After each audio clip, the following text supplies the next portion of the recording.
A mi m'ha fet reflexionar molt sempre Stanislavski, no? Hi ha el llibre El mètode, va, pum. I aleshores, ell no el va escriure, el van escriure dos alumnes seus, no? I que anaven perseguint-lo, i ell els deia, deixeu-me, que jo no tinc cap mètode, no. O sigui, que està en moviment, que tot això que esteu plasmant en aquest llibre, malament, si ho plasmeu, perquè igual d'aquí 10 anys ja no comparteixo això que esteu d'allò, no?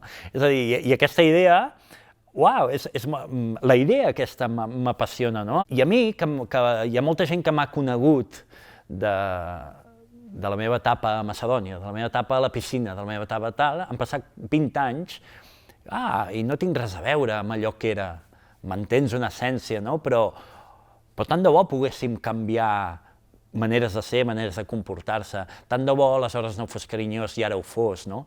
Tant de bo aleshores no tingués capacitat per fer segons quines coses i ara la tingués, no? O hi ha coses que sabia fer abans i ara les he perdut, no? Anem evolucionant, no? I aleshores aquesta idea de que no acabem mai de créixer o no som mai de cap manera, sinó que estem sempre en canvi, m'atrau moltíssim, no? I és reconfortant pensar que no has acabat encara.